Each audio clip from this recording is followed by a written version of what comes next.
nôm ta nay một tiếng hi nay một ngồm lệ tiếng hi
tiếng lệ yêu họ dùng hi ama họ hô xả đinh ama họ chọn xả đinh atiwa hi tia hi aseu hin hi chia se na wa thil khat aseu chu tunia hi kan se do no ma hin chu poi mo ka gel hi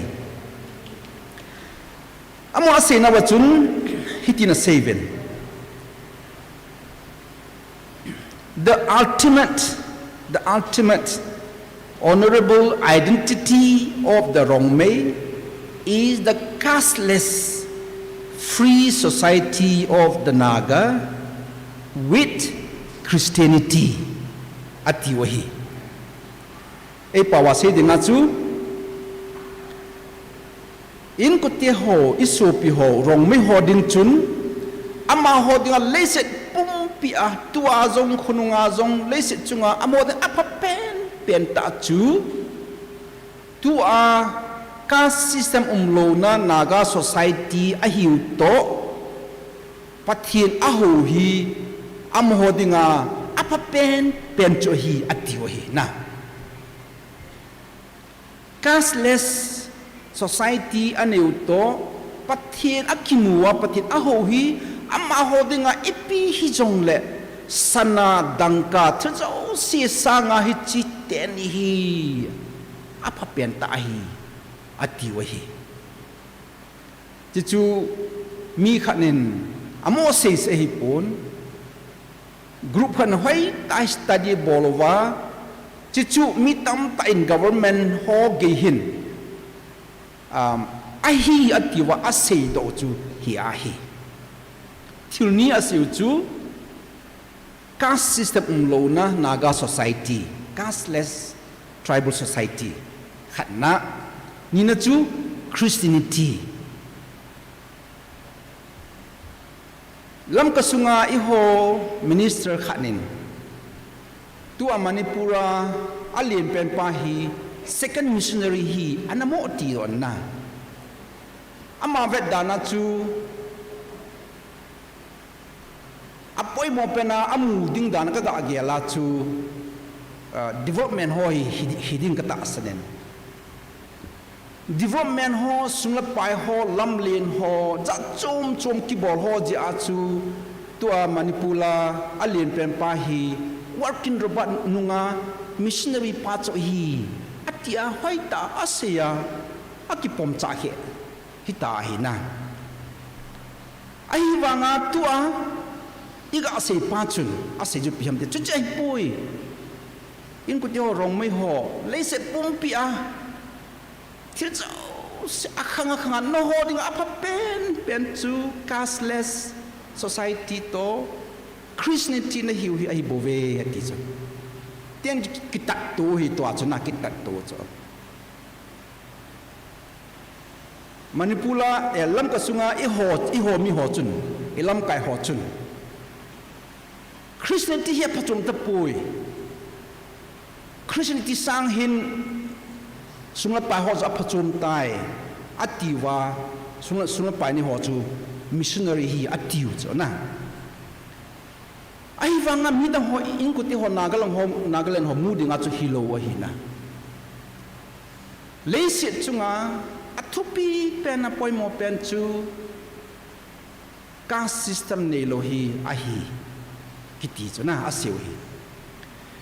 hi chu geleo hen ipisein ham ti chu I have pa zong im lo mai the I have pa om zong leo hen agil na pa akho na pa chu kichien ta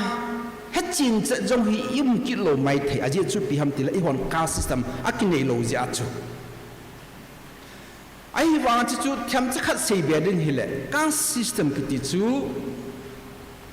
nang mai ta bang thiam zong la chun na cha chu ta bang le kha thiam zong le phachum lo kan na lo na hin kho chu hoi chi in suana pinam koi nam suana pinam ti chun chu ai jeng i ho dinga chu i ho hi Indian caste system du ja chi ho hi nam nim anam nim jo kilo nam pam langa ki cho outcast ki ti cho na outcast ki ti chu itabang thiam jong la chun tabang chim jong la chun outcast na hi ja chu nang chu nam nim na hi jeng mi nim na hi jeng i ma hi lo na hi jeng chi chu ki sei na hi chi ja chu tu lai ta hi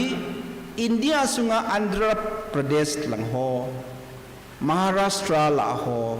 Orissa la ho Tamil Nadu Kerala dang ho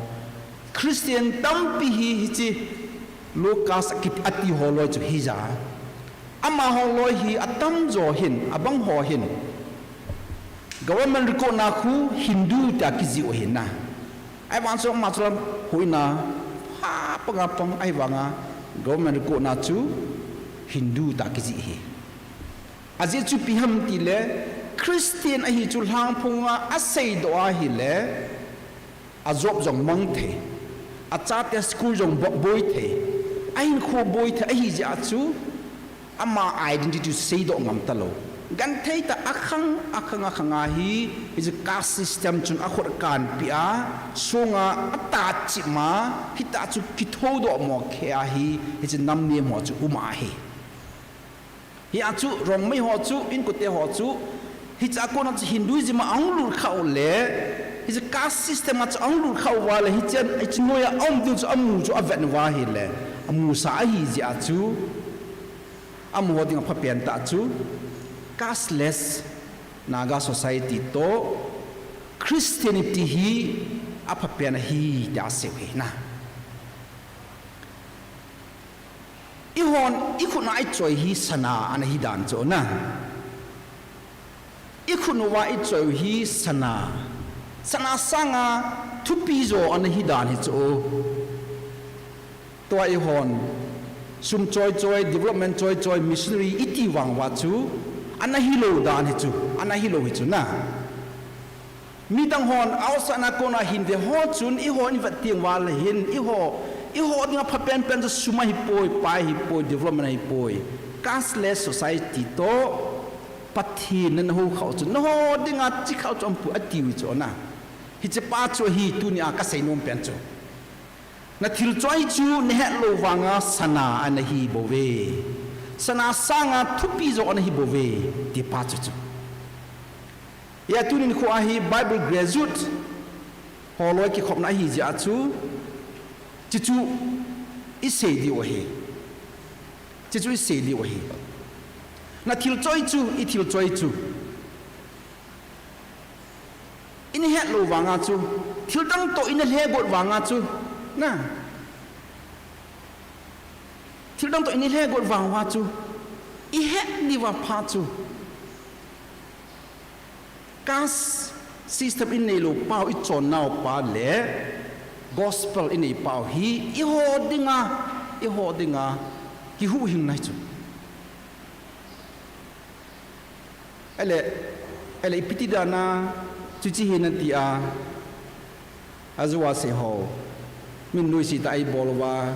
zang ki mu thei telowa hi ta ba yu hom ti chu na do mai theu he lung thim sa mai thei na chi chu hi ta hi le apathin tu chu aphamoi ti na hi lowa apathin tu I het dan pa chu tha vet ngai ti na hi na nana za kha diu hin kin abang le ka thu se na hin I ho la adi a lam ka sunga pathin I ho naw hi aksidong hi ka ti cho na ta hi aksidong na gari tol de hilachun hitai lampi na chi cha langai lampi ki sudong chona ti jang sun gi ti cho I ho pathin ho dan hi aki sudong hai ka ti ji chona hi chi ki sudong ta aji chu piam ti le Christian hi ki ti a samna lumon na umlo ne gu cha gu ki mo ke ale hi cha hi jelanga chi dam velanga chi dam na atwa jong chu I missionary pa jong chu ki paya sumle pai cho su missionary ki ko thei ki ti chu piam ti le I ho hi Christianity aki sudong tai ti na chu I ho la chna I ho la ho bung lam ka ho theology ho bung lam ka ko ma khabi ka sei le a sei pa chu e piam tai mo thimo ven na a sei pa chu mi khat hi jong le ama sei chu I honi ma cha I sei lo je wa chu ama sei chu I ta sanu ti na tabang hi na a kho opoi ti na tabang a khu ti a le chu mi pin I gial pau chu a hi nai Christian hi amini am ta poi chi sang hin development ho za chum a phajoi ti I se na I gial na hi chu I kam cha se do lo wa chu na hi chi lai ta hi ji a chu chi na ti pa chu ipi ham Bible in chi na to til het khan them theina nei ho mu ho chu anu nu ma ti pa chu pitin ham hi chon hi chi ni ho chun le si na jong hin so ding al hagao jong nun nom ding a chenang lungmonga chiang ding hi ti na chona langana si ding a chu pathen thu hi a hi ding bong ta I het na imwa hi lehin thagao bo se lowa ta asa dinga jong igam le igua dinga zong i society dinga zong hin so na le ki hu bi na hi ti na hi cho hi che pa chu i ho dinga kho pen pen chu hi na Bible hin sima abang chu kum thum kum ni kum khat ti ho nan simu hi in ipina sim do wam izana sim do wam ti chu achum hi tai na sim do chen chen chu hi tai in ipi hi tale na sim do chen chen tun ga gel leo chun ga tha gel leo chun na hen ho le na gel da ho chu chi to ki to nam a ki to na dam na certificate ho chu ipi amandu ai dam na hen ho chu na ne je wa chu tuai se ho chu apui lu na dam agui lun sa na dam te chu gel leo chun na het na chu alhin lo hi cha chu nang ma na ki get na ki het do ding na azuwa ikut na in choi chu i het lo wanga sana sanga thupi zo hi cashless society to Christianity chu iti pa chu ki pa mama hi na ki pa mama hi ai wanga satin goha ju aju satin ki choi tho tuipon ki pu tho go ki tho ki thing chal chon na hita pon skim the ki cho pathin thu chu satin ta bang tuipon ta bang ai wanga ini het lo ji a chu ini man lo ji a chu go ki thu a ki thing chot ki thi di ta bang cho tu lai ta e ho lam ka sunga e mi ho e ho i si te zau na chu i di munu chu ta jun ki lo thi ma hi go ki thu a satin ki nei tho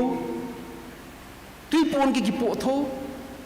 ai wa nga tui pon ta ba man lam hi ki hello satin jong chu ita man lam ki hello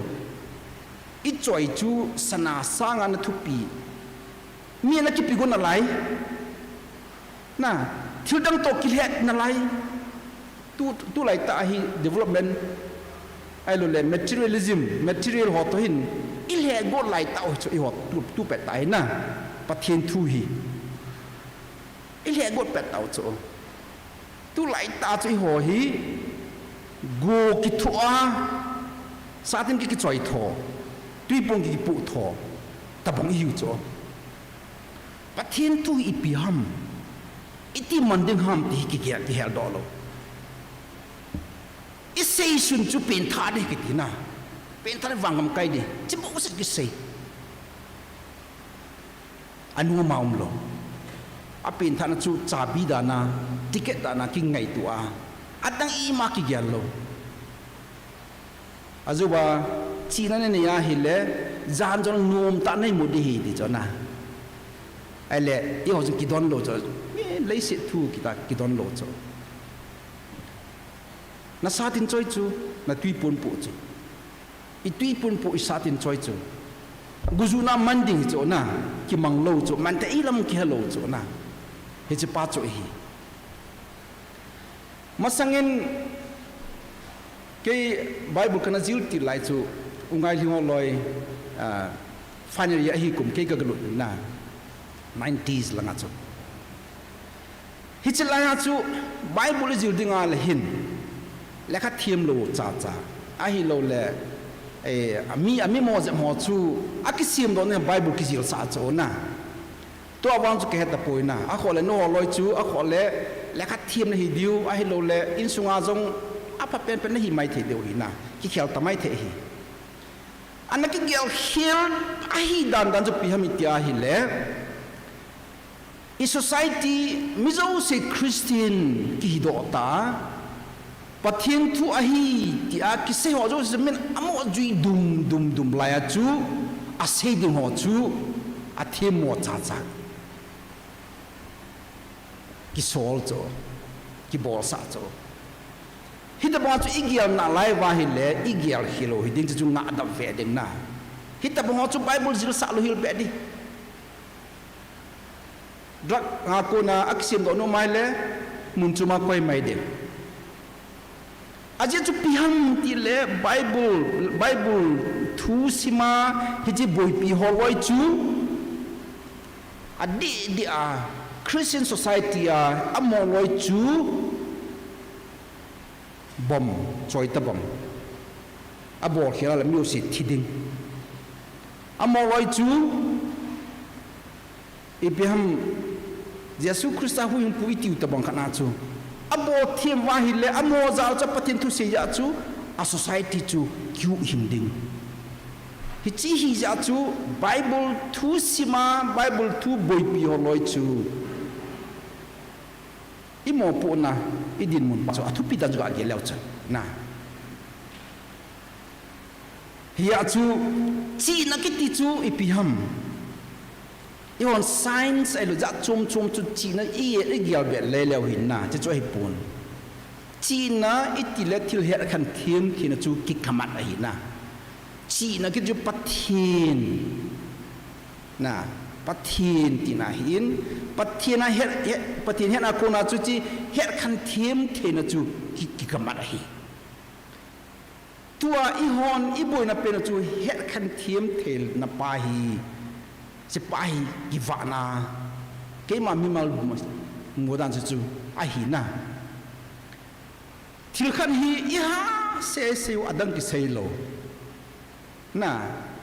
thagau lang iti ting thag abo se ki sei ya ai cha ta asalang ki mo don ki lo hi chot bang ha chu thil her khan thiem the na chu nei lo ti na hi na ya chu bible tunan simuwanan joba to pana chu min tunan se sa de utan tunan se ting wa hil chun hoi chi chun hi diu hamna mi lampi sat pi le mi lampi ko mu chu i ding ham a hi lo le mi pui mang le mi amit sin sa chu hi ding ham ti pa chu gial ding kho a hi na Việt te ka na kana seiji khat chu na nan za kha di utan hin sei kin kat alim jong ka ji sa in ka student ho in yaw lai chu ki chim na ding hi tu la ya chapong ho to bang nga za chum kin nei lo hin ke kan ki chim ni chu ui no ho le a chaw kan ki chim ji hin na a chai kamat jiwa hita hi ala sunga hi alu ta ki koya ta hi a chao i mu jelanga na haile sanga na ki hoding vela na haile sial na ki hoding tai ve thum veli salin acha imuta ba ji cho shuna hina ta ki mu sa intin hita cha shunlai ta chu jan tama ki mu sa cho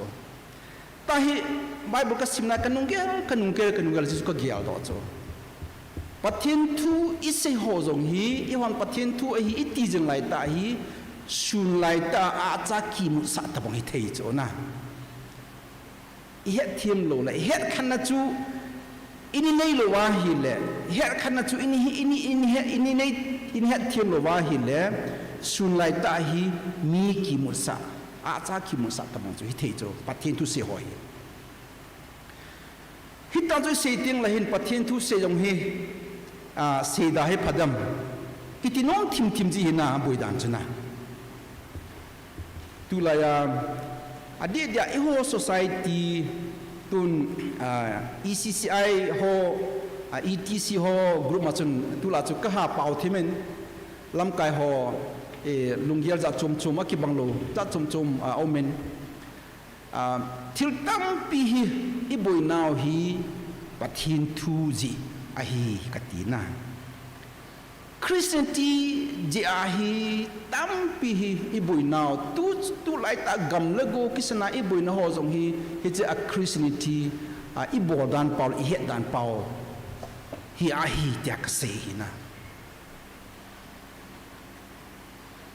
azia chu pi hamiti le pathin thu ahi tia na kisi ho izui na wa ko na chu thil boarding tampi ni bolo ta je wa hi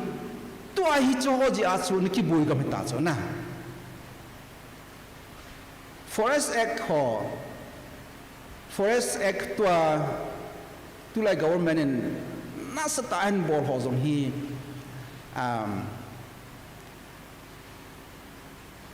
independent job be achun anaki pathian thu hi ana buling jam na ki han lang lam kai hon an he jam han lang thil ho hi ai ding bon pathian min mu hin pathian lung lai na bon ana veo han lang hi le thil tam pi act ki bol ho pass ki bol ho chu adi pu pu anaki ti han lang la tu lai bo no tam pi hi an lo di cho ai wanga i hon i ho na wa hi thakau bo se wangam bo se i se ji wa chu hilang chu anaki don talo hi ja chu hi ta chu kyum do hi puti kip gen la lai chun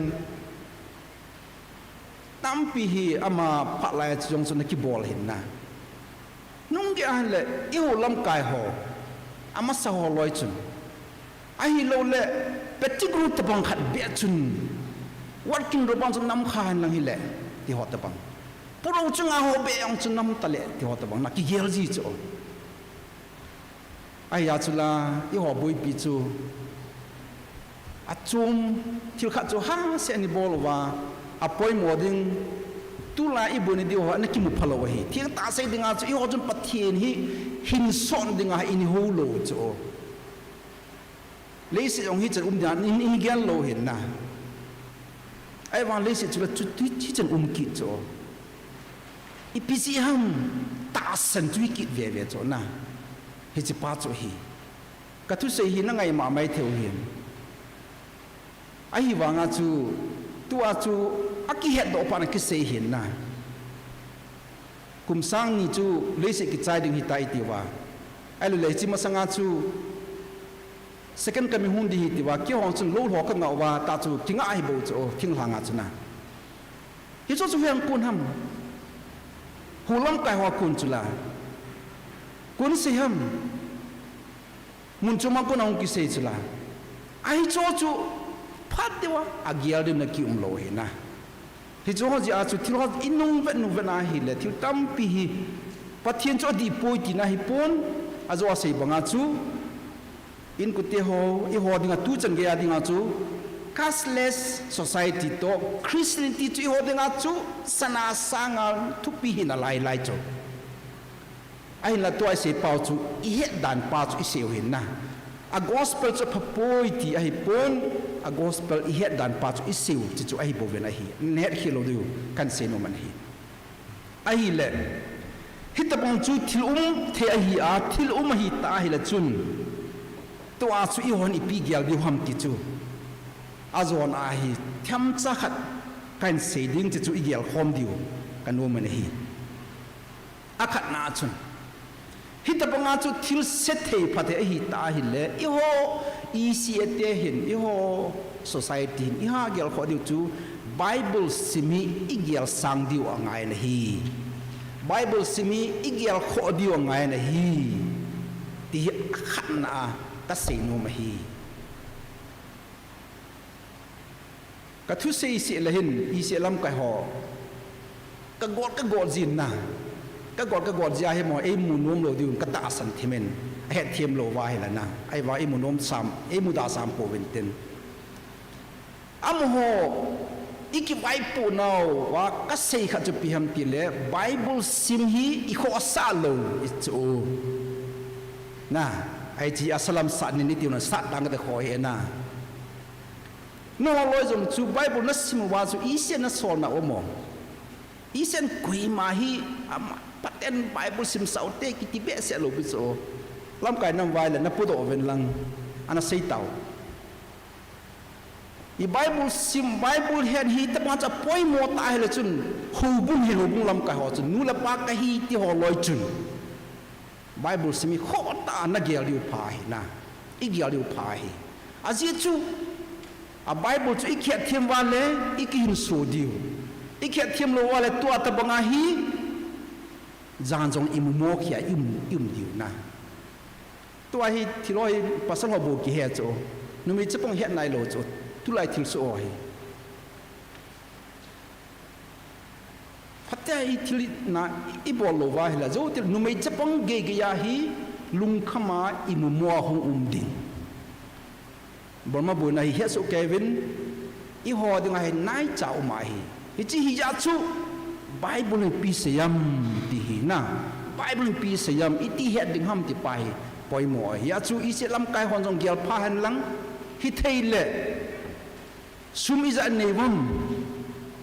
sum iza i ne la wa chu izan hi Bible sim na ding hi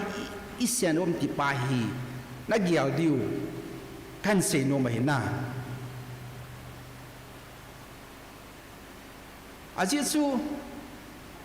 i an ne o chu tabang ham ti chu an chu hai lo wa hi le i hin thi lo diu hi ja chu poi mo hi then lam hi le tua i ho staff ho lam kai ho jong hi akum atam masanga hi MT ho sim sa ding PhD ho sim sa ding along tam sa ding ama ho gan theben lo di wa boarding hoi ta lungmong chanam Bible asim theni di wa hi a family problem ho tam pyong in po do pia boarding nga hi cho ala toy kam lu da na hi min Bible sima hi jong le ho bu hong lu khan ti ti ho ta bang na ai lo le tun tin na kila mai me le jo le job nan chu dem ti bang ai gi cha tai pangu thim kilo thim na hi cho chu hi lo ding Bible thu hi gi ko itin se la ki phasen imon mit hi win lang I ho la hi Bible sim ki nai lo hi na adi dia Old Testament New Testament hin sima PhD chai koi ma nai lo cho doctor ji kitam imina DR ki ji tam ai wa la the ki be se lo cho ya chu Bible ho jong hi Old Testament something New Testament something Old Testament lao chu khat le la hi lo cho Old Testament lao chu chum na lai cho na brand chum lai cho na ya chu Bible sim hi gial kho ding hi ti pa chu akhat na I ga se hi na ani na chu ni ha jing di wahin Bible het cho poi moa Bible sim chu apoi moa hi le ani na chu hubung sunga hi degree ho hi mo pom lo ding pha hi lam kai ding a hi lam kai lu pen ding a chu I vai hom ding pa chu a hi ding ta la chun a he na chu pi ham a degree pi ham ti ho song gel ngai hi i ho kilung se man ai lo le ti ngai lu manin degree ho hi imo pom na hi a hi le ja kho pun na a kho pun chu chu ma cha kho pun ai wa nga chu hi chu man lo ding pha hi na a poi mo pen na chu chu man lo ding pha hi kati pa chu degree ho chu a pha se ti a mo se ding hilowen ka se no pen pa chu a Bible sim zo chu ha gel kho ding Bible ha sim be se la wa degree de na ki mo la ho chu them khat het thiam ki ti nai zo ala kha am ta jong le ngai ha thimin tin hi jong le mi pi le ho bung le pathian ja la chu I degree yong chu I tabham e mang ki het ngai tin hi ta chu ngai na I sei pa chu pi ham I pi za chi se ham I se nom je pon azwa se I society I gam le go pathian hong na hi cho loi phat a I ho thine dinga chu hi cho I seu hin koi ma I mu da na ampon a hi lo le koi ma hi ti le ti na ampon chi chu an het thiam ding kan man hi ani na chun a thum na dinga chun ki nom la ki da le Bible chu mun khat le la ki sim thailo hi ja chu mun chum ma hi isim o hin na DTS a simlo amin EC da simlo amin UBS a simlo amin to ale mun chum ma simlo amin hi chi sim ho hi koi ma cha hi hling sial lo koi ma cha jong hi pai so ke di kit lo hi aji chu pi ham ti la Bible college ho hi a phat na so ke asin so ke hít chi ho chu mo la ding ema hubunga ema society mo pu lu ding chi hilova Bible college a kuna nong po doa hile in na lun ka achu na boarding umahi na I boarding umahi I Bible college kuna itil het pa chu ema din mun to kitu na hinam ti chu gel phat ngai hi na classroom ma ozone ase se chu ilanga na mo se le chu boina the hi na hi chi ja hi ho I boina tam pi ho la khat chu mi se I mo se son ji wa hi chu tam pi bo ya hi adi dia ta san di lo ti ho jong hi hi ti ai ki khan ho jong hi I ho se ki se ji ai pun mi se ho isi son ji a chu a se ho so ki to lo ya chu ki kina ji hi I hon ki gel khom han lang ki sei khom le ho bung jong hi a ki khan na ding u ka het pun na pathin thu a ki khan na ding am be pun hi a chu a kho pe na no ho loi I bon I het yo pha chu I het na ho zo se poi mo so ken hi koi ma cha anium chu mi ti lo hil be ding hi na a hin la koi ma cha hi ama pa manua bo se ti kit lo ding hi a ji chu na Bible jil pe na ki thu bi pathin a hi ji a chu nang het na yong chu pathin thu a hi ji a chu hi ji pa sei khom ngai hi na sei khom ngai tu lai hin sirampul le ata hi ti hin o sirampul ata ki mu soi na chom mai na hi chu ngai lo bi chu ngai lo hil bo chu a sirampul ho chom hi ya ata chu chom hi ya I ho chu sirampul hi lo bi chi ho ata hi lo bi chu chu mi lang hi bo chu I ho yu chi sia mi yu chu hi a chu I thu hen ho chu sei khom ding ki ho khom cha chu a pha ho chu ho di bo chu ho do a man ding bo chu na chi chu hi a chu I sei pen chu pi ham ki ho khom ding pan khom ding discuss ni khom ding ti chu hi a thum na hi ali na ding a chun pathian thu hi ema din mun ema tu muna hi sim ngai cho pathian thu hi ema din mun ema tu muna hi to na muna sim khom ngai na ema cha sim loading sim khom ngai he thewa ka se nom pen chu I changa Bible sim ding I changa bo sa boarding Chos hilova Bible sim khoma ipia se ham ti se khoma le khom ngai cho aje su pi ham hilanga mei thai nu Bible sim le agel do dan chu kin kan her pha lo di cho mei thai nun Bible sima alung thim so thu se jo pathi ni cho asim chu Bible kin na lai na la ke langa ai ke Bible ga ke the Bible translation ka bola ke se ke bo chu ka ga bola hubungin Sunday school sim kit le chu pathian hen chu swai do ta chu lang khat na bulin ta lo chu hi chu hi ja chu Bible hi sim khom ngai le khom ngai ti pa chu hi na I hol a chu umbe se lo hin ya chu degree ho hi alang khana chu PhD jong hi poi mo be se lo cho a poi mo jong le la ding dan pa chu na a PhD degree hi ya a PhD chu pathin he na khel ka lo cho pathin I he na chu I gam le I go sunga ki he ya I na ki he ya pathin he chu langa mi thai cha ga hoi bo pathin thu chu tabang ham ti I holding ai le mi o si do ngai cha na to chu scholar ho bu se ki dom ji cha na hi che pa hi gel kho ngai na chi chu alina ka se pathin Bible sim khom ding Bible le khom ding ti chu hi na pungkani alingu tai ole so thim tam ka nga di tam aban ne khan am lai ni se beng ka ting nam pathin thu hi Bible thu sim khom ding le khom ding chu piti na ham iti le nang khuchi kei khuchi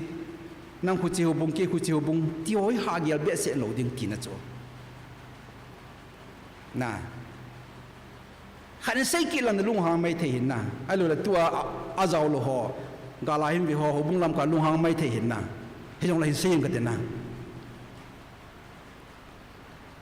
denomination ho hi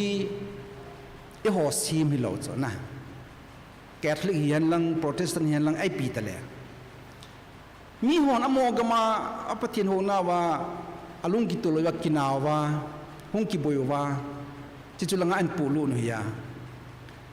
i hon i la diu chu gospel chu la ding ya he chi missionary ho kina na ho le ki boy no ho chu apathin to zaw lo cho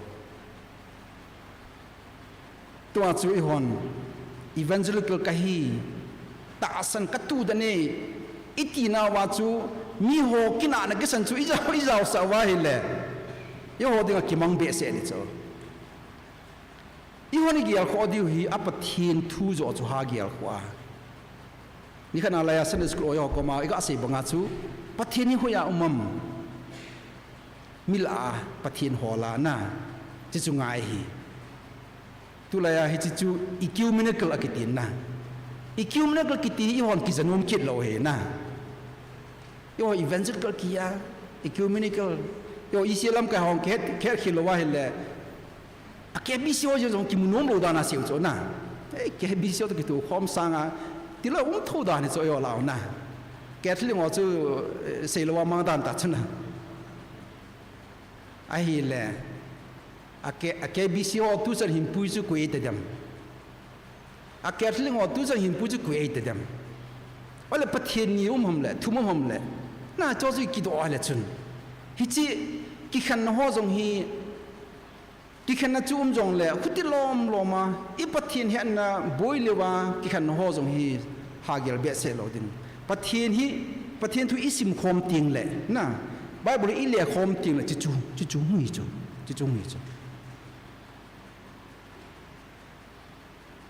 agum na ding achun I hoi bol diu tampium omin hi chola chun le kha hi pathen thu hi I ha su lu ngai hi na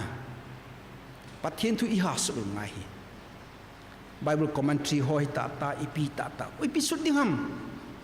ni hen na ho chu su ding hi lo I ho hen na ho chu I su lu ngai cho I hon pathen I hen now hi I sei do nom lo cho na tua jong no loi kha bi na thu se hung ki ngai la kanuk thim cho na fresh graduate ni wa bible thu ne sin la wa hin ve sa na kui na mang diom ka ngai nom cho na atam zo chun as america te langa british langa cho na sei mai thio cho atam zo chun I ho la ite ipi inu te ho masanga ana lam kai masa ho loi first konwa ho loi pathin he dan chu a khole se khan mana salo mai thei cho I ho la pathin na to ki muni min te na ki se nom ji lo cho I mu pha lo mana america te ho thu tuita e nei lo ba ki se ji cho na ai bang america ga chi tango I ho sang kho cho ka chi leo chun avun kan mana I sum avun kan je le dollar ja I mu sang thu ya pathin chu I ho la bo cho na hi chi hi ja chu easy du chu pi ham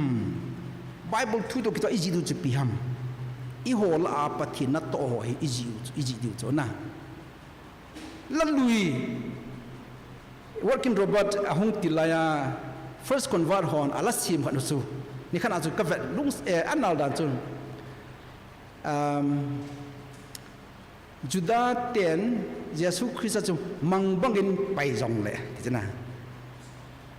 mang bangin pai jong leo ke ho dingin hu ing pu di chana ipitin hede mang ki ti chu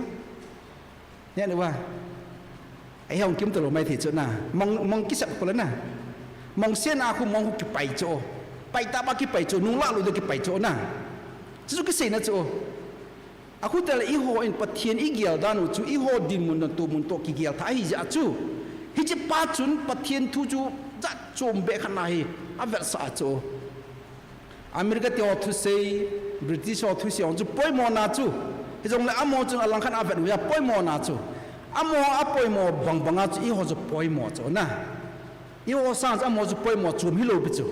hi chi ja chu pathian thu I ji ding ting la hin Bible commentary ho I ji ding ting la hin pathian thu I sei ding ting la hin mi ho pathian thu sei le patina to bo se chu sei ding hi lo wa I ho la patina tong sei ngai chu mi ni her kha umai numei pasal tabang pasal numei tabang her kha umai chuna ele amho chu khabi ga dong tiu amho hin sunga na amho hin a pathin atu cha danu chuna dong tiu khabe I ho to kilo hi beta ejo mo chu hubung ala man koi man mang nom lo in sung ala koi man mang nom lo na pasal hiya pasal to ki wop di chula pi hamin se ding na cho ejo pathin het ki ti pa chu itumun idimun tuna po hi cho na hi cho chu se ding ti nai chu yo la gay lesbian ho promote ding ti na hi lo wen na mi hon adin mun atu mun zapatin iti he nam ti pa chu ise nom cho na mei thai ho di da 2 kilo lo cho ho sung vai hom nai na ala ipiti da na amo cha hu na ta pang pong keng ai dem tu lai ta hi I ho bunga hi aki khom tam pen nu mei ho cho na pasal ho sa nga hi nu pi ho pa te ho ki khom be se lo da tu lai na ipisia chu nu te hon pathina atu chai dam ti pa chu hol leo han stam pium ni chona hi cho ka se na hin na ya chu lekha suding ti teng la hin mi hen ho mi bol ho bo se hilovin e ma ho hen ho jong hi chu thang su ngai hi ti cho hin na publication ngai cho e pathin thu hian lang ai lo le ja chum mo hi to bang chu gangam le benglam ho len chong hoi ai lo le khup ting la ngam bom tio bang I sei ting la hin na I sei ting la hin cho lo hi pathin Christian ho si dong ki gel be se lo cho ai wanga chu pathin chu hoi ta holding in tia pathin chu hoi ta holding in tia I ho din mun to body in ti la chun hi cho thusima chu I ho lungiel na world view umai cho hi cho pata dai het thiam lo wai le kuki theology ong ki bol do thelo dinga cho kuki philosophy kuki theology kuki epistemology ti hong chu la chu mai cho na hi ja chu tua ima ban wai body hi azwa seyo Christianity hi now le cashless hi na pau chu I tha vet ki na hi le hi tien ya ki phu ngai chu tuai na ki phu ngai cho pathin thu to I hi na a ki phu ngai cho hi chi a hi ja chu tua I ho emasong wa I body wa thil poimo phola a jaw kha chu pm til publication writing publication lekha poji le hi lo ye chu ki jong ku ma sim di lo I ho la chu pm arts na arts chu pi ha arts painting ong thei cho na ai lo le dance ong thei cho na ai lo le e pi ham theme bong thei cho na hi cho a ko na chu pathin thu iti seding ham ti pa chu I gelo ngai cho na to hi ni khana chu BKI class a chu adverb ka siu cho na adverb adverb na verb tile na to hiya adverb tile iti ki tom ti so na al adjective ti hot bang na ole adjective la ka siu chu na wesa na sia chu hichinu chu a hoi sil sele iti la ko chum a hoi bet bune iti la ko chum na a hoi de du hi la ko chum na hi chu ta bang chu i ho pau agil na le athu na le rich a hi na chu na ai chu mang cha chu pathian thu hin se ding ga ge leo chu English hon a se do thei lo ho tam pi i ho pau a se do thei di uma chu va sa na se ding a chu Bible na simna wa chu discuss na bor kha om khen hi anna kha chum chu pathian hi nu mai ha pasal ha tiom chu na hi tau te na varam ka pau pathian vanaum kanu pathian akiti te dang tiom chu na o na se hi wa ole na se pha nai lo ham le na Mother God, Father God tiom chu le na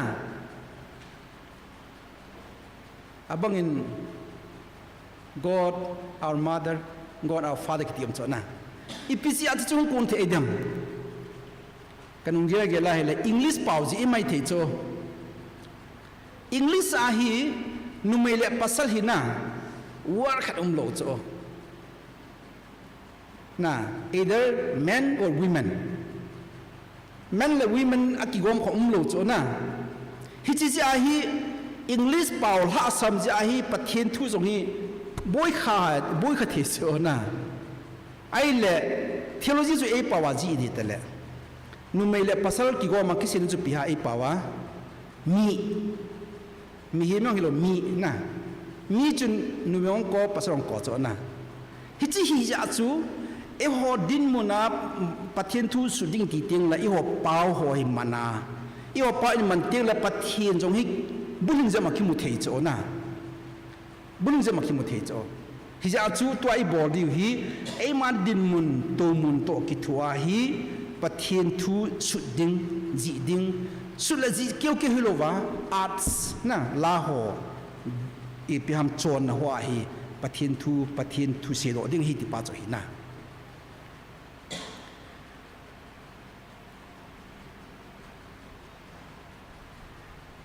azo na kaya chun Bibles jil hi a Bible jil ahi a BD MD page da kinga jeng hi pon Bible jil ahi tam piu ma hin na tun Catholic ho far sighted hi now thil tam pi amin chola khat chu pi ham ta le amo hin fathers ho hi a chom chomai feel chom choma hi a solo hin na tun school Catholic school vekol pa jong hi to hi master thuman ei ta cho to PhD bol ke chana ai la mahin ppm ai management ho bol ai chong le ipm to tele ki accounting ho kesana bol chona pastor hi ma cho ai bang accounting ho bol ipg edam itinu na pa chu feel chum mai chona ta pastor hon human rights bang that san ti na MTs ka zo chun kyong human rights course ka bol na ka ha bol zo pon til tam pi ka bol no men na ka tinom pen chu pm ta hi le pathian thu ti tiang la hen adit I bon chai Christian ki phan pathian thu le lampi chom lampi zo se hi job man ngai na che pa hi ja chu I bon cha ke hin mi I ho I tam pi zong la ki hin nai lo ding cho na body tameti na chu ka se na chi ji chun tu ni ko hin taw na kan ni pi masang hin abang chun ke diploma pe kai bo chu na ti mai the ke GTS ma ka sim mai bo chu na ti mai the mun chu ma ki che yo lo wa EC ta ka sim do ai ta chu na tia na degree na ma chu na ki mu ni mai the na lai chu ai pi yong la chu chui apoi mo pun hita zu gel loading hi in nang miao chan gya jong na chun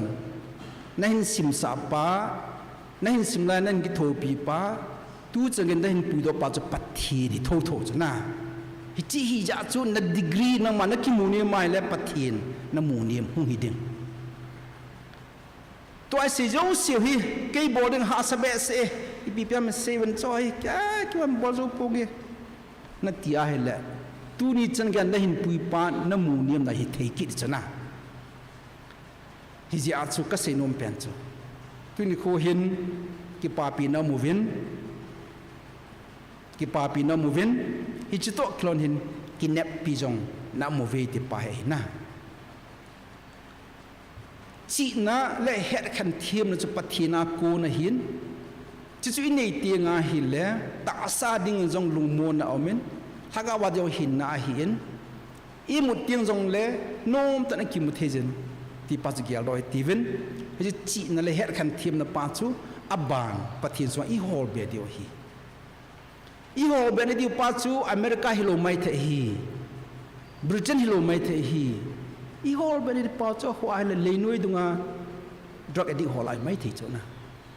pathin lung lam na pathin thu ki mu do na pathin na to na chu isi silmat le noi dunga drug kam hol ang mai the mai thai akimunium ho mi akisim lo hong la mai the nunga pasal tabang ho la ang mai the pasal numai tabang la la ang mai the hi cho ho a hi ja chu na tu la ya i gam gan thin ho jong mai the gam la go hi tu lai tai aka lai tai na gam ki ti a hin ki ti ju hase the kap the hin i gam le go ho jong aka lai ta agan thei lai ta kani plantation ja hiding a hin chujong le i society a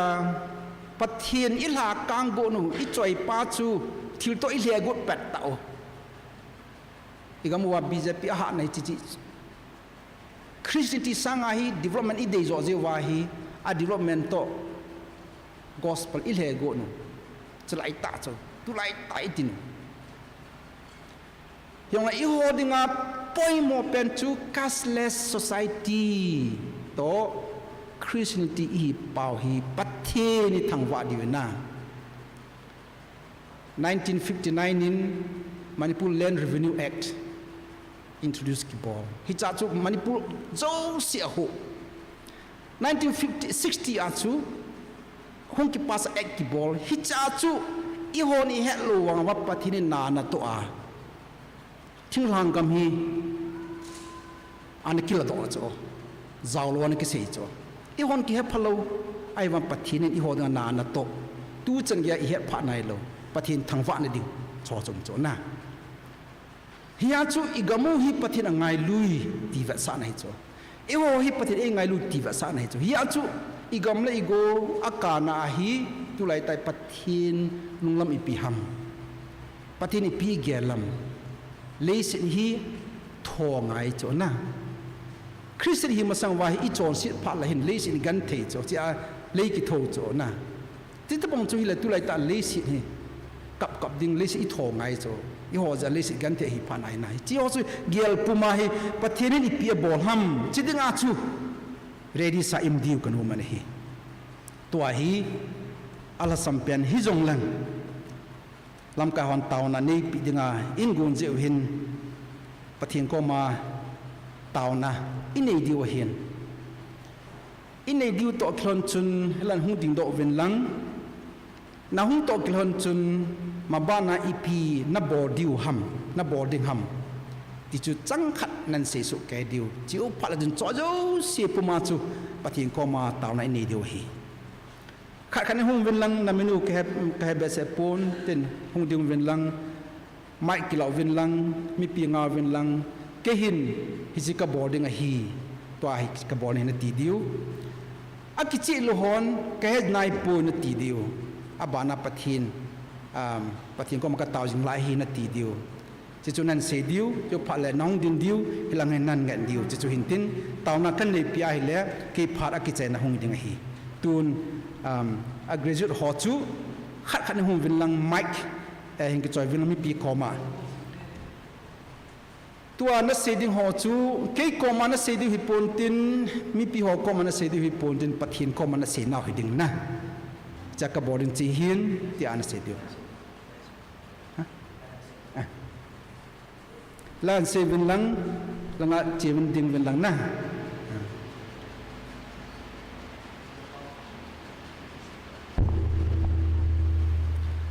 hung lung ding vanat bon chang dim lam ban sen lang nang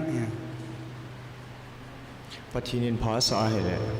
aban MDF zok ding kagele langin ngau na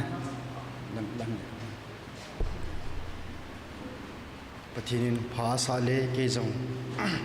simban he zom kit dingai ko me ken jong pathin damna phai pha epe wale bi min ang khon te le kasim ki de he Kenzong MDF sending in kake gozing lai. Kezong pathin dam na ipile MDF kasim de hi. Ke mazong maban MDF simdom ding kake gonge. Kezong pathin impha sale aban simme ding in kaki bunge. Kezong pathinin damnai pya hele BJ John pai ding katia ye pathin phasa a makho ho phat cha en puya hele maban hi ke on zom te ti longyal kane he Kenzong aban simbeding tika kegel. pathinin damna ipi a hele kumkhat break zole MTH ka boding he patinin pha sale kyong maban simbeding kake gonge. Pathinin pha sahile ke zong MT jaban ka simbe ding hin pathinin phasa le ke aban simbe ding ki bonge pathin phasa hele ken jong aban ka simbe go rahi Kamabana he ministry bolding ti lung kagele. Cây vàng hay là tổng dừng lại chỉ hiện các tổ nằm muốn mà lung lút ta tổ dừng đinh hiện kia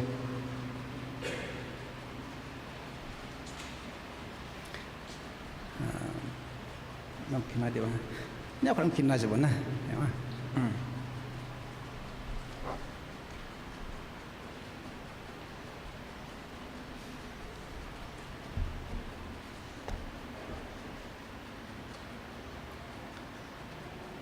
chỉ na lệ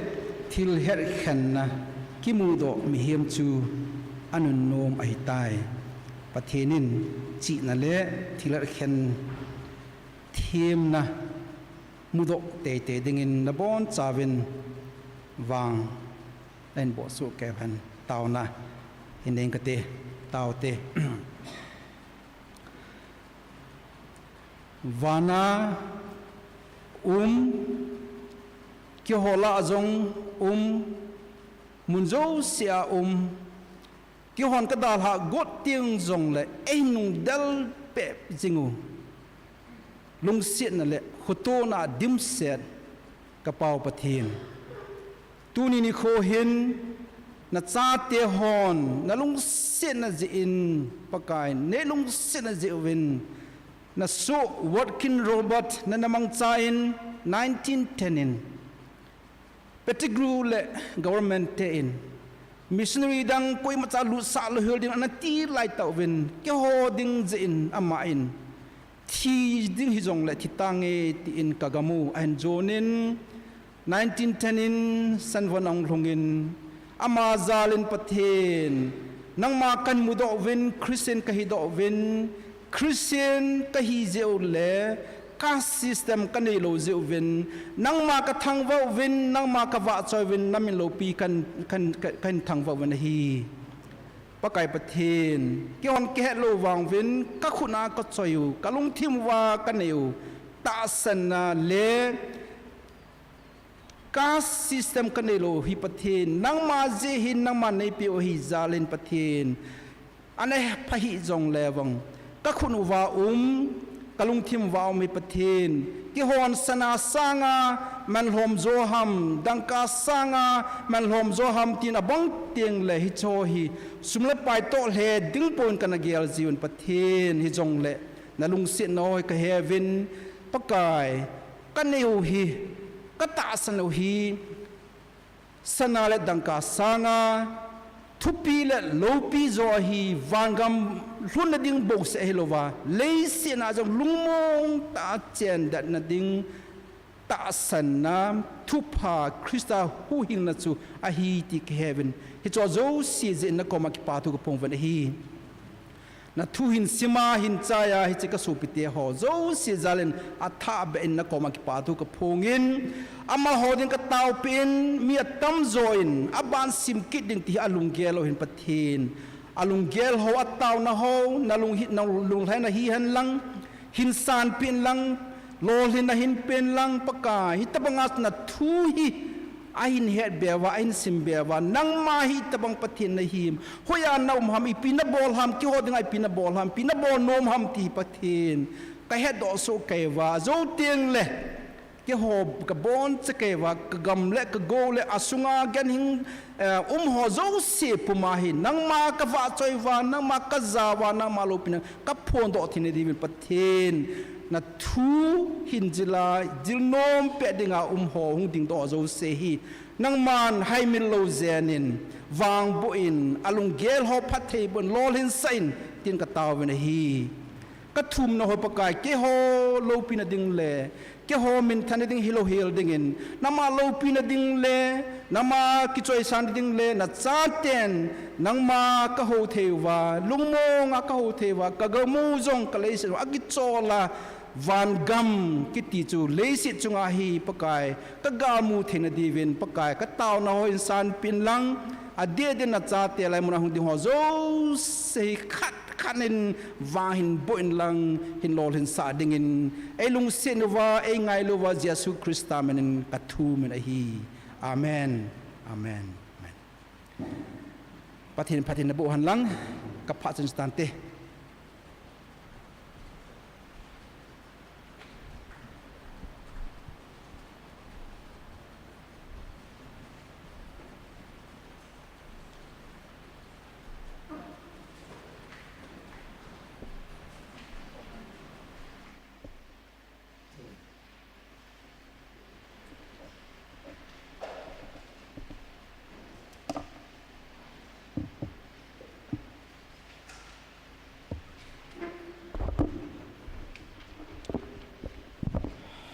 Amin.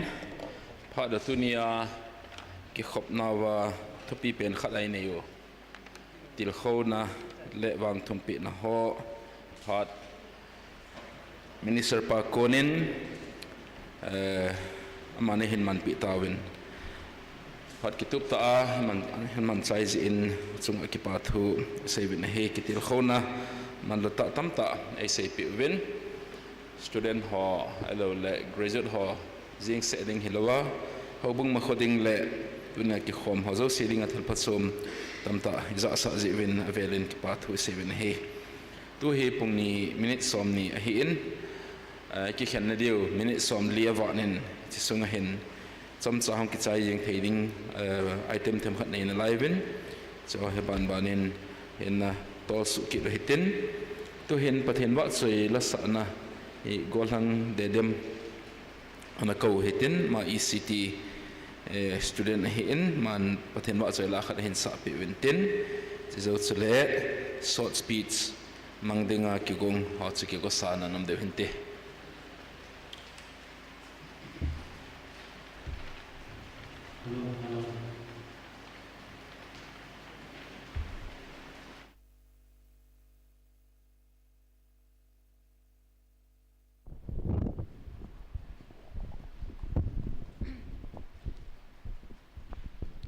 Masapenin wang phat phale damna APO pathin thangwa na ka hin pe in chule tuni ni kho a graduate hozo si chunga jong ki pathu ka hin sein tuni ni kho in pathin wa chaina ding in chol nga na te line sang ka te hello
lem sunga ki pathu sevin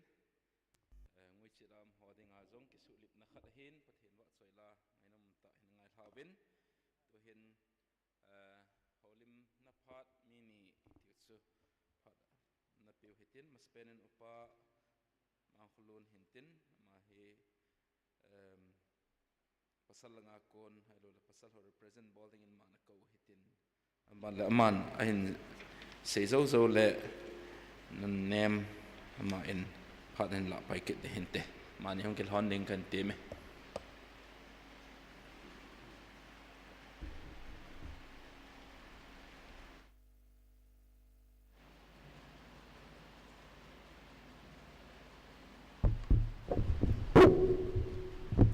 mas penin hitabang phat pha apiu pa pathin thangwana kan pin masan a hem chimuna ding ding kan ki gyal pon ke chun kaloi ho za achu nimei khat la pasal khat ati wa hen bi te ho unglam kai win lang ECT a ho tong khau mat win lang ti kana sejen ajo chana chu ke hi ajaw dinga king chalo ka hen ai le program chong ki khel zep dan am tan da ding yong chui thei lo sei ding yong chu extempore speech da naung leng do de hin college ni thalenga thu sei ding ta bang khi chun sei kha jang ho mentin sei wa jang ho mentin hello jang ki sei wa lo thei de hi chun ka ki phalam the je jong le lam kai hon in kun dung yu chun khet kham kan sei de hin tin ama sa penin masang lang chun Bible graduate ho hi ki pa pi na ti ho anane jibeti chu kana za jab jamin ak graduate kha lo chu khe po in tu chung ahong gin chun kalung thi ma hin diploma ho hi anim chai su i jaw sa di wo i jaw sa hi di wa ti kalunga kan ki gyalin ale graduate ni farewell kan ni program a pin jaw thei ding an hin ko bol chu ke ho jong ke gyalan MTH ho BD ho BT ho ding kan gyalin diploma ho chan gyan nan jaw sa wa ke ho jong nin tur khoi je bin biham managing board adida is Christian Education Department lam kai ho chunga na satan ki pa thu kan sin hi ani na hin ki pa thu ani na kan sin ding hen masanga hi ke niaw lai ti dham niaw wan chuknya misan kampana kana kai lai chun din vidi Bible school ti kha ana amen a chebo ne hin summer vacation tiang la hen summer vacation school ki ti khat khat course ana min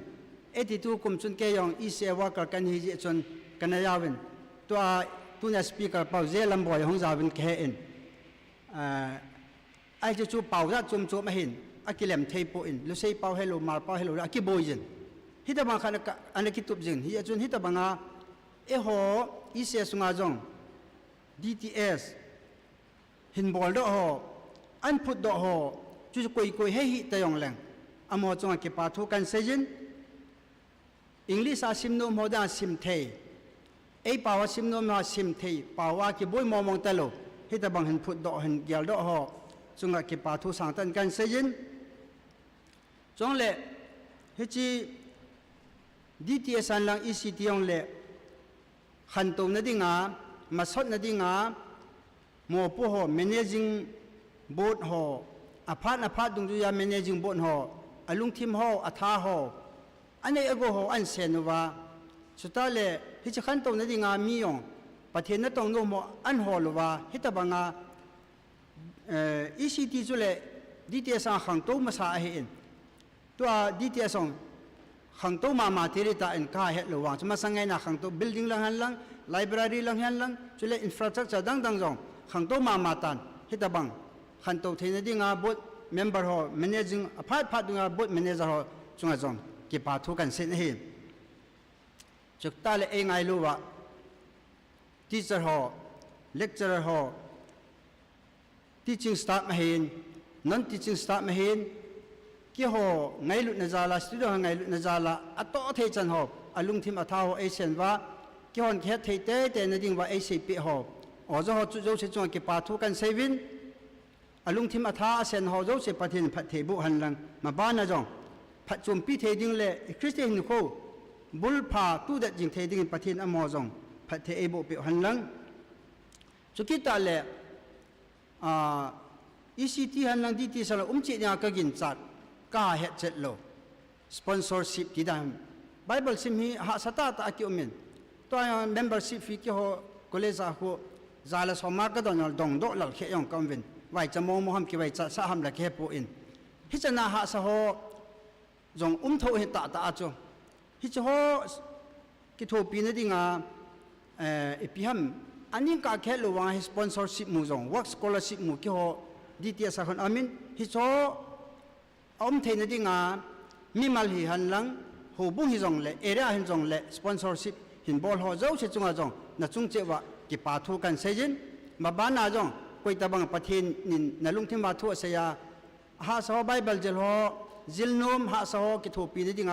ปันละเทนนักไล่วาเล่ปันหินละเบียดิ่งอาจงปะไก่มินากติมนี่เวสุกิตาเล่ไบเบิลเจลหัวอีสิที่ให้ดำลบลำแคปนดีที่สักคนอวัดฮีเกียรติอามินกิปาอัมมาเจงจงฮีกิติลเขานับพัตตาหินอันอวัดหินตัวตัวเขาเจ้าสิจงกิปาทุกันเสียนประเทศนี้ประเทศนบุหันลัง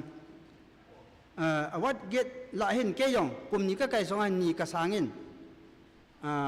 อุปางำขุจามมิโมเรียลอวัดขัดโตอุปาตีจางงำมิโมเรียลอวัดนี้เกยองกลุ่มมาสาจุนขัดกษางินตู้กลุ่มจนกษางินเกยองก็กิปะเอ็นจุดตาเล่จีมิโยเสียสารยิ่งใจญี่ปุ่นฮิจงเล่เกี่ยวกับคอลเลจเห็นกับเวลาเล่ฮิจิเกลลาเห็นกลุ่มฮี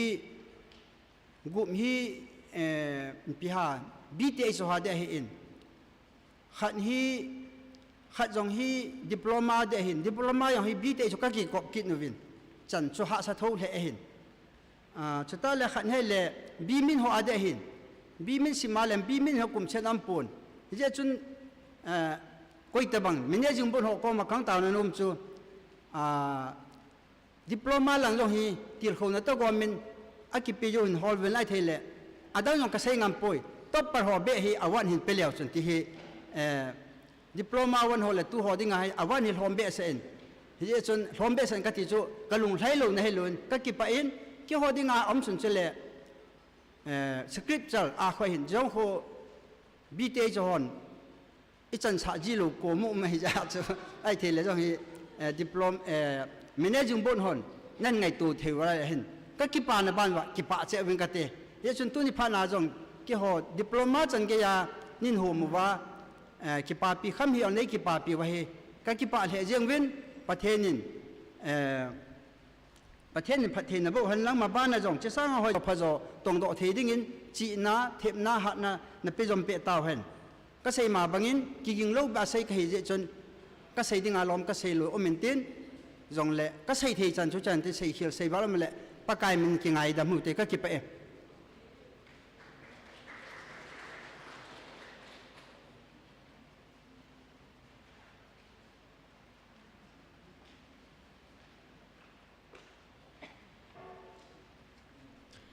กิปาวมินอามาสเตอินตูนีนิโคพัดหอยเลพัดมันตั้มตาอิมุสโอวะปาปเทนจะทางไว้นุ่มเห็นลังจุดยังจงเลฮิชี Theological Graduate Meet ยาหงคิมินวหง Organize Christian Education Department เตียชงอาจงกิปานาสังตากันพวงินเอเกมสังอาหงดิ่งกับปาจงจนเซเทอันเซกัมตันเซดาเซงเทนิจงจงเลกิปเอตีเห็นนาจุกันดิ่งเห็นลังตุนีอามาสตาฮิชไลมุนากะหงเจ้าเทนาวฮิฮิเลมุนตินาในเตานูเลปาเตอุเลนาวติในเตาปีนาซาโลหินจุดเทงจงเลฮิช ECA อินอากอนกุยตันโลเตานะฮิชอาจงจุในเกลโดจิงดิวกะตาสนินนัวเตานาซาลาฮิชไลมุนาหงเทกะฮิเวติจุกันเซฮินลังเทงจงเลตุนีกะวังพาวินฮิชไลมุนาโปรแกรมกันเจ้าเทียฮีตุนีทุกิเซโดเตียจงสุกพัดจอมปีมาอินกะโกกะไปเตียนจงอพัดจอมปีเดียวกะตาสนินจุนบ้านจงเฮจิไงลุดอันคงเตียจงในกะกอนปีกิดวินกิพัดลำจงมินกิปามาอินอาเวลินจงว่ากิปาทุกันเซนเฮจอมขัดเฮจิอิติเซดีฮะพัดจอมปีเราเซดีอิติจงเลยจิโคเลจิอากิบังโปอินจอมมากอนฮิเซอิน sayda jing tang katin hi jeng zong hi chi Bible sim kiti hi wang abayet wang chu katinum po in tuni kho a hung graduate hozong chun beite in kan chaya ti wang pontin ha sat na igin cha lo pen pena ko na hlep na a hi lo le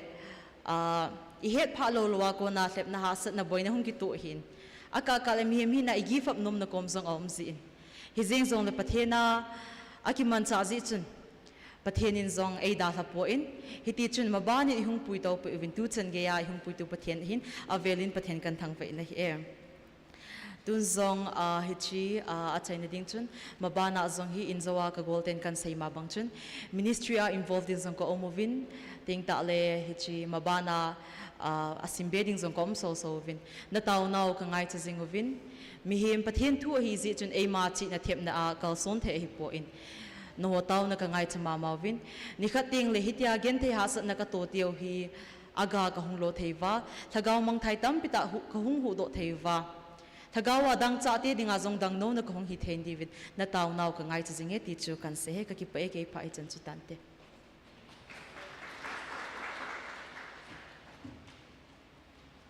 Ame mi adang ang phat pi dham katile phat he hongge thim ta ni to khop thim ta di ta ding je uchun chan bo chan hi sa ta hete sei dinga na ki gong thim thim ba he le anne na la ngai sei no mle to mun wai sei liu tan te hi koma to koma chu banen Bijang isi church ho phadan thum jiwen mo phat na pe hete bana sadingen DT student ho ki go sam ding kan het se Phat vagi langthim hit zong le pu conductorin phat mantam ta is in ki pathu ka hin phongin chule tuni ni kho iche laimona ECA Theological Graduate Meet kumsang ni la somni adinga anaki gong iche laimona hongkal sung ho zo se nabon chawin Bijang ECA hobung minin limna chibai ka hin pe vin he chule tuni hin graduate ho Bible simna graduate hin la ho hi ki hon jong ho bungi jong ki pa phun ona thilpi neu cha cha ka nei nom ji wai phat ka hin thu mo hin chi chu phat aso lo na dingin thu dang jong tam ta hin seidang katin ama ho thilpi na phat ni ka hin man no mo yin women department le church committee in phat ka hin la ding o hi in am dan hi namun wa hin pi jing jong chula kilom thei pun tin je chun hilanga hin athil pe ding ho hi women department te langa hung ding ma sa ven abana church committee langa vice chairman pa le pa bia ka amani hung ki thuana nang amin kan sim do do hi chong han nang nu ten pa bu hin opi han nang chule athil pe na chu hilanga anakin nei pe pe han nang le phantin phatam ta la loading in hiti chun ki gong le phantin dung se te in nu te ho zong ding do ven nang chule pa te langa zong ding do ding in tip na ka hin nei rin kini hin do ta no helanga hong ding no phaje na cha chuna pila jo nong do hong ha hin pe kin mai hobung in zong nang hin ti je te amen hong ko hobung in zong ka ki pa pi vin ka ki pa na phun do na in thil pi neu cha cha he zong le ki pa ta hing san pi ding in tu ni hin rezun ho tip na ka hin ni yin amino am dung zo hin phon do hin ko jing in katin ki pa ta hung la pi ding in pakai minin tip na ka hin ni yin ama sapinin ichiwa amin ki dan dan hin ko jing kate sei khau simte note in pa buin op yu bana ama bana dingin lunzapau ama bana dingin ginmin thang sing sun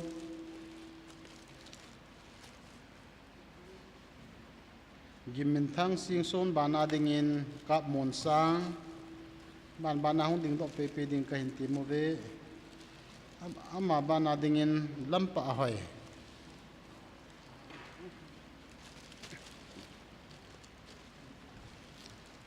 upa manghulun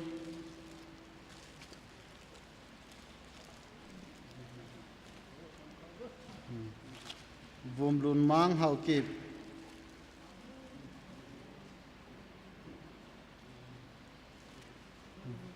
Vum lun mang hau kip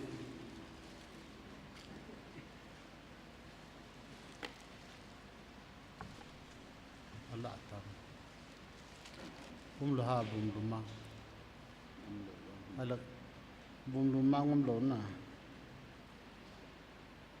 Em mang zangam hau kip Vumin lal hin te. ka ngai thi men nang vumin lal zo he ka si khile lu na ngai thi men nang vumin lal hau kip ina ngai da men nang na ka kan si khile ba na em mang zangam hau kip ma ba na dingin hau thang len hau kip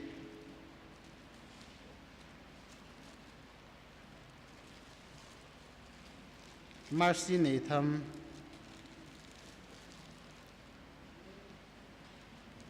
John Sadlin Mang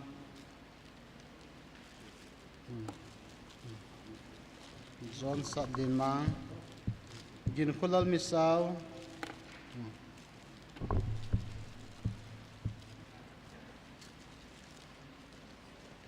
Pamin Lal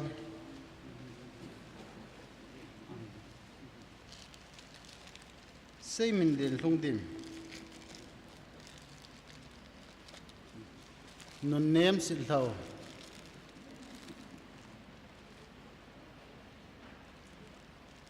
Reverend Khai Ho Mate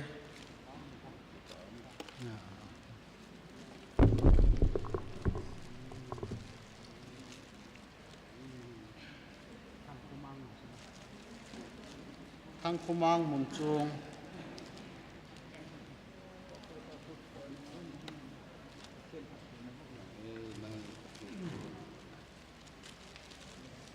Tunia hilai mun ahong cheng cheng hi Zai ta. ho bung in jong ka ki pau phun bo na thil pi neu cha cha ka hin pi hoi in bol the kham khama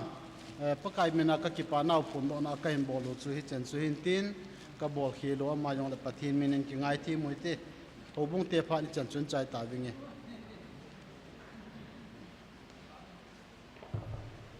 Bom thai zeng bon sa ben ki pa vet sanan khot na beng ote Nay ho bung ho na bol phal he zeng ven ni vai hun na banova tilpe hoi ta nei pe ke ven sung wa ki pat hu kan sein tu hin ba choi la sa na dt student ho ko lo dem ka ti le suma ki la ta je wa je ko te te ngai de hin sum ki phe nai lo he le ko da the hin tuen ma pa ki la ding kan ka we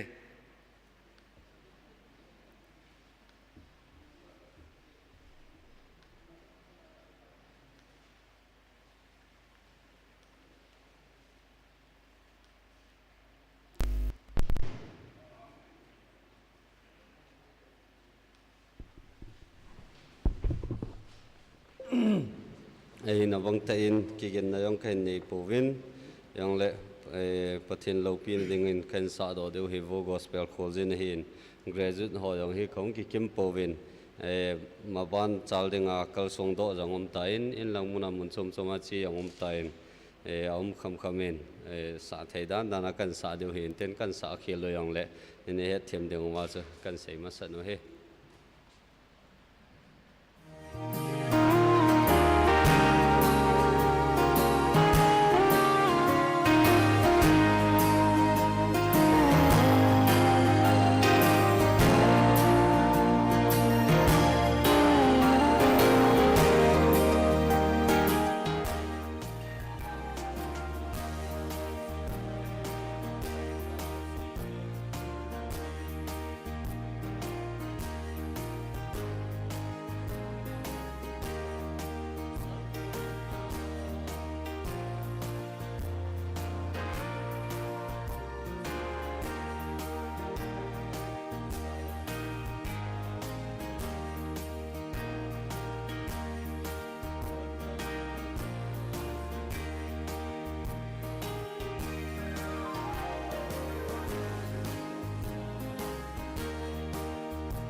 student ho thiam the ve na ki ko hi le ki si ding dan he ngai nom the zingin tu hin vote of thanks say ding in Party Simon Vice Chairman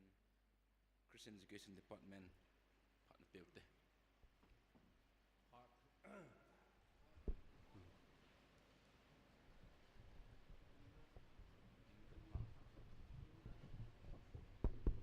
ยิงnày phá đông sọt thìm tàn na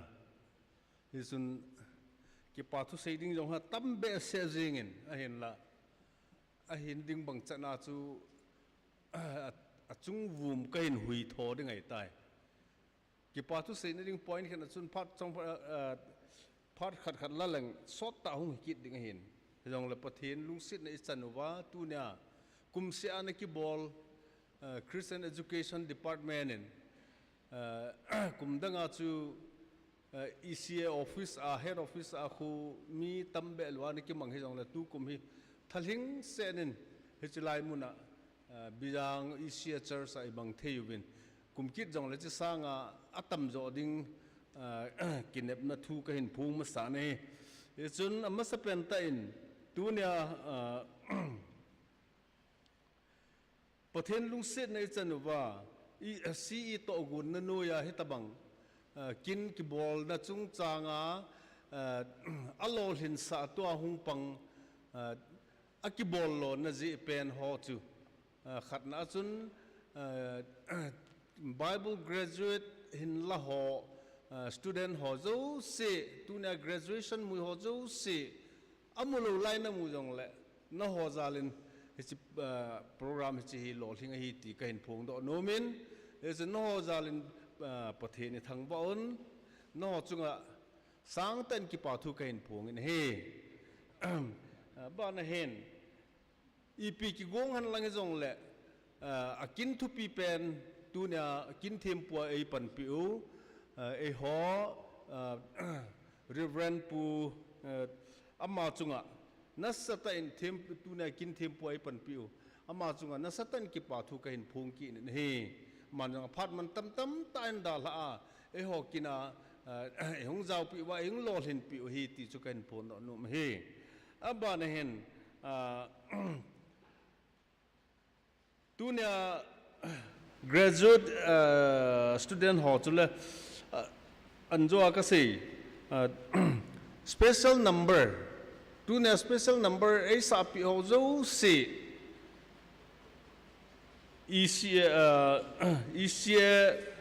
ECT ho hian lang chule DTS hian lang chule golhang deden ma ho chung zo sia ki pa thu kain phungin chule adang amma ho ke lova anjowa ka phun hai labung ei sa piu Bijang church choir chunga jong na satan ki pa thu kain phung ki he chule hichiwa labung sa ho kahin phun ki pa thu kahin sei to ki hlonin chila ya hin golhang deden hau kip lungset tan hung ding don tin envelope khat eng la pi ule ki pa men te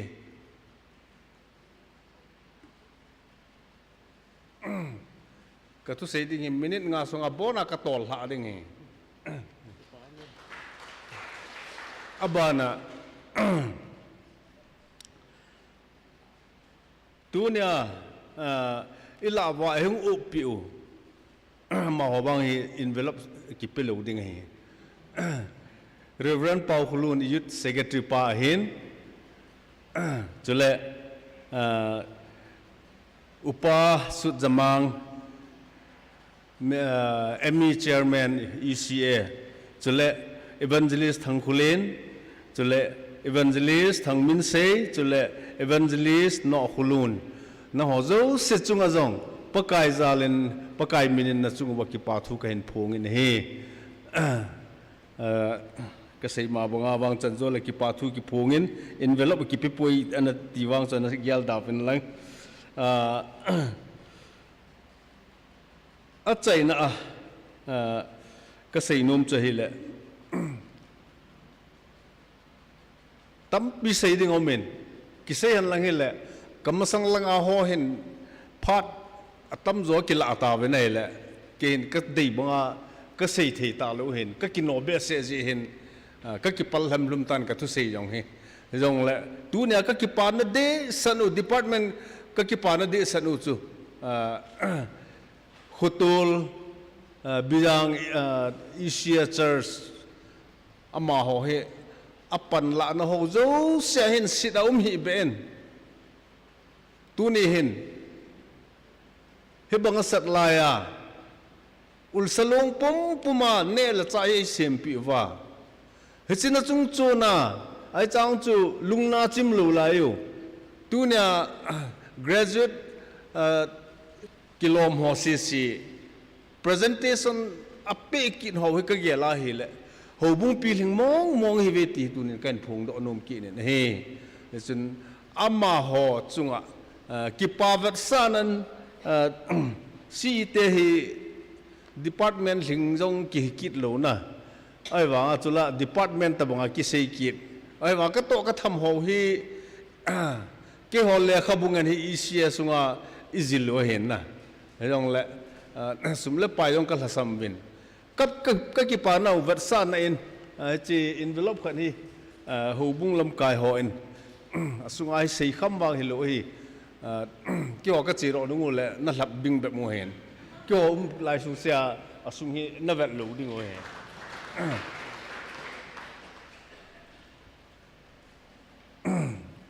area pastor pazong echikina eyung tha pi bin hele ama zalin jong ki pa thu iphu bin he tunin adang dang chilanga lassa hung ho chule graduate tunia graduate la ho insung mi hung kha ma jong le ama ho chunga jong ki pa thu ong ki phu ngin he san chu hin tin sei azoting leตัวไอ้เห็นขนุนเลยเห็น photo session สอดวางสอดโหลดิ้ง graduate student เขาสิตัวน่ะ graduation เราเขาสิอากินกีบอลปีเขาสินะต่อลำกายเขาphoto session พัดสมขัดอินเอดิ้งโอ้เฮมินิทงาตะวังเฮดิ้งเฮเกจุนปุ่งทุ่มเฮบิจังโฮอินcompound ที่ดาลาพัดนะเขากันนักเกลตัวเนี่ยเฮฮิจับโหลด้านไหนตายปุ่งมาขายตะบังเฮหุ่งสดเจ็บหุ่งสดเจ็บในไลน์ที่เฮวินเกจุนที่จงเลยจีphoto sessionป่าเฮโจติงเลยอินไฮมิลโหลดิ้งโอ้เฮสอบโหลดิ้งจงเลยนะจีจูตัวเนี่ยเสียดอกเทสุนหินตินก็กินนออินเสียหิลเสียวาละมาเฮเลยเสียหิงละมาเฮจงเลยฮอนกิสุบุลเฮนุตินเสียหิละมาเฮเลยปะกายมินินกิงไงดมุเตก็กิปะป้าเมบุลหิงเสนินจำกิมตะอินกิปะทูไวเชนแมนปานิหินพนดอกปีตาวินตุหินอเปราอันกิกงฮิจงเลย closing prayer กิขันตาวนั่นแหละอันคงจุงอัฐันวะตาวนะอุปสุจมัง former chairman CE department มาอินพาดเห็นมันเปเดวินประกายมันขันตีมินเจ้าเสละ photo session ละดังๆบานหัดสบอลหัดสกิบายหัดเด็กตันเต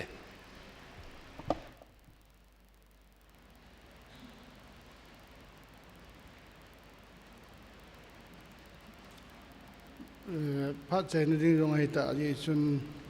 ว่ากายงานนดิ่งเลี้ยวเห็นพันเตสมขัดเกี่ยวกับเสียงไงรู้ว่าลุงเสียนาลงรู้ว่าอีปุยจึงว่ากระเป๋ากระเป๋าเทียนแต่ลุงเสียนาลูปีตานี้มุสาวะอันนี้อากสิมเทวะอัฐาอภัตอัฐาอากุมาจงนิสิมสาวจูเชื่อใจเล่นก็เก็บไปในมินกันทางวันนี้ซาเตลอาคิลอยคมนะ Christian Education Departmentกิมเลโซลาโตนะเตโฮซาเตนาวเตเลขสิมโฮนะทูนละอาคัลเซปโฮ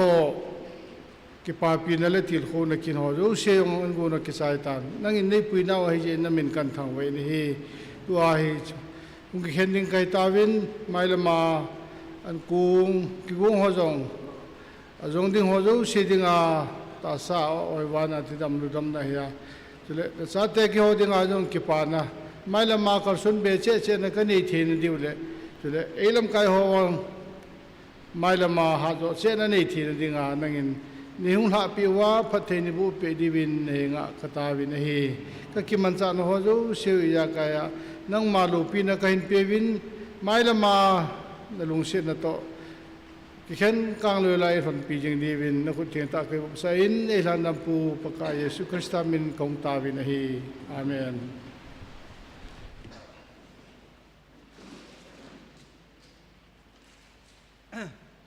Hello, po do na hevo tuin bon chavin na tu ne panla zo si bon chavin lim hi anakela mas pinote panla zo si na tu ni khu a kin na tung sai tai lai nong ding tin na me pi